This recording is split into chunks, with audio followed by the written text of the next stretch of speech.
Hello friends, welcome to my channel. Today's violin lesson will be on the Gavotte in G minor by Becker, which is in book 3 of the Suzuki series, and it's piece number 5. And this piece offers lots of options for bowing, and so as a result I decided to record it. As you listened, you heard me playing the first part, the first half, off the string, spiccato, and the second half staccato on the string. The whole piece could be played either way, but I decided to do, instead of having to record it twice, the whole piece, I just did the first time, I did off the string, and the second half I did on the string. It's nice both ways. It offers different emotional feeling when you're playing staccato versus spiccato. It's a very, very different kind of approach, and you have to figure that out for yourself. Now, there are some places that both times I played on the string. For example, in the third line, we have this very forte. It sounds really, really nice with more gusto, more in the string. I'd say this piece is also very, very excellent for dynamic practice and control, where we start out, the first section is piano, and then we have, they say double forte, let's just call it forte, from soft to loud. And then the second iteration of the after forte is softer. So you've got a contrast. There's constantly contrast throughout the piece, as well as the mood of the music fits these contrasts. So pay attention to dynamics, pay attention to bowings, those two things. As far as left hand goes, there's many places in this kind of music to check out your fourth finger if it makes the bowing a little bit easier, and I certainly did that. Like, for example, in the beginning, it starts first position.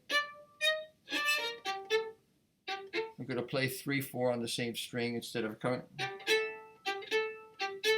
I mean, it's doable to play the open string. Open strings have a different sound also. They're kind of more brilliant. So if you want to keep the same kind of sounds, a little bit more even. So that's one aspect of the fingering, and you have to figure out which ones are the best for you. For example, looking at the fourth line, we've got the,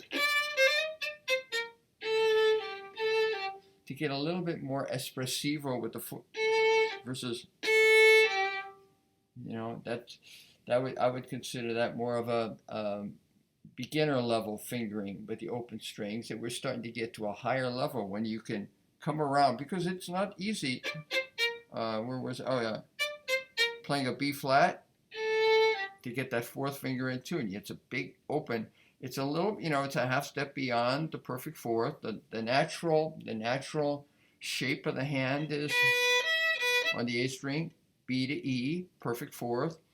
Note also that when you're practicing those perfect fourths, if you go across to the next string, you've got your octave, 1/4 octave, the fundamental of our left hand technique. But in this situation, we have an E flat. We also want to get comfortable with just getting from B flat to A natural, or from F natural to E flat to, all those exactly the same. Just get used to extra half step. Okay, so I'm looking now. There's various sections. The first section, and then the second section, and the third section, if you will, is like the beginning, but there's a little bit of an extension, and it's a little different. An extension of the phrase. And here's where I love to have my students practice their third position, because it makes those 16ths very, very smooth. It's not an easy thing to do. It takes a little practice to get to. And I have a student playing, so they get the feeling of whole step, half step, whole step. But of course, the passage isn't written like that. It's written. But if you get used to this idea, A to C, minor third, now pull back the B flat against the A. So there's a big little issue in this piece to get that little technique. I have a sort of feeling of pulling my elbow a little bit to help myself.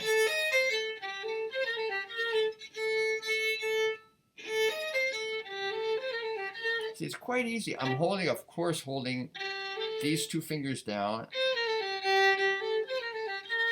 Reminds me a lot of that passage in the Gothic, the number 17, book 1.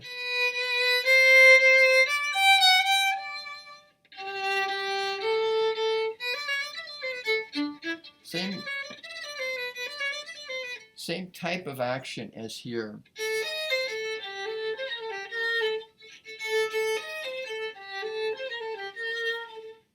And then stay in third position until here. And then make, on the open D, make the shift back. And then this next passage, this is coming up, this is bar 24. And the music they have, and I'm exaggerating, but we hear that slide. But if you play a second finger on the B natural, then it becomes absolutely clean, the shift to the C natural. So it sounds like this. Very, very simple little fingering. And it's getting that, it makes you more flexible when you can do these different fingerings. Okay, so let's see what's coming up. In the next session, we're going from G minor to G major now. This is pretty straight ahead. Use a 4. See how complicated. Much simpler for the bowing when you use the 4th finger there. And toward the end of this, in bar 32, we have, and then going into 33, use the 4th finger. Because we're using all these 3, the G natural, it's so easy to get that 4, 1 4. So that's very, very nice fingering there. Get used to that. You're going to find that a lot in the Wolfart etudes, which are, my students are usually practicing the Wolfart etudes as they're practicing this book 3. And, it all fits together, dovetails. You're using the same techniques everywhere and getting comfortable with them. Starting in bar 34,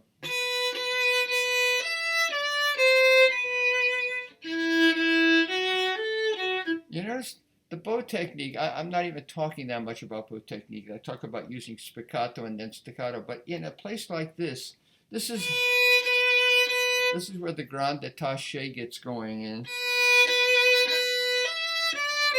And I'm really conscious of the sense of the bow pushing in the string, stretching the string, moving the string. And you notice I'm using my elbow action to do this.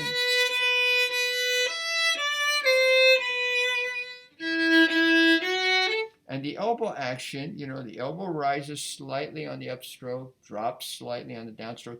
It's putting my arm into the bow and into the string, controlling the string. So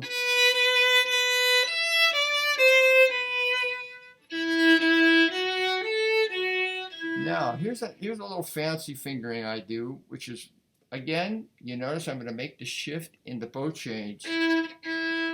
I simply go to half position instead of doing that 1-1. I mean, it's a nothing fingering. It's not expressive.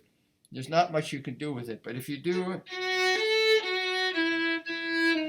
see, that's a beautiful, beautiful fingering. So I go to half position. This bar 38. Stay in half position. Now in bar 39, I shift back to first position.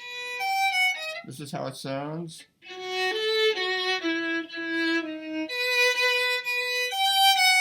So you never hear any shifts, and it's espressivo this way.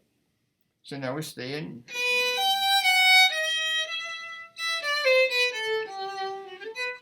Now I changed the bowing here. They have in bar 40, they have a hooked bow.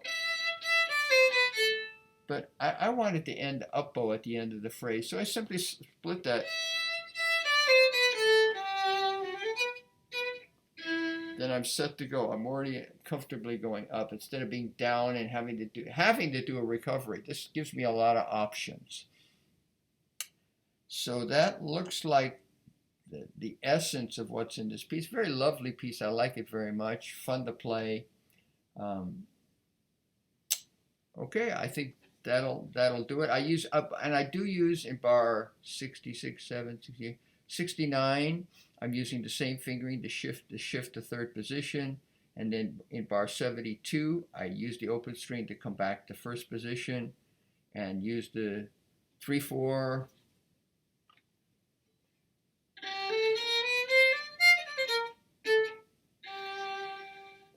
It's very nice, especially doing the staccato at the end of the piece where I can control that ending with a little bit of a retard with the bow on the string.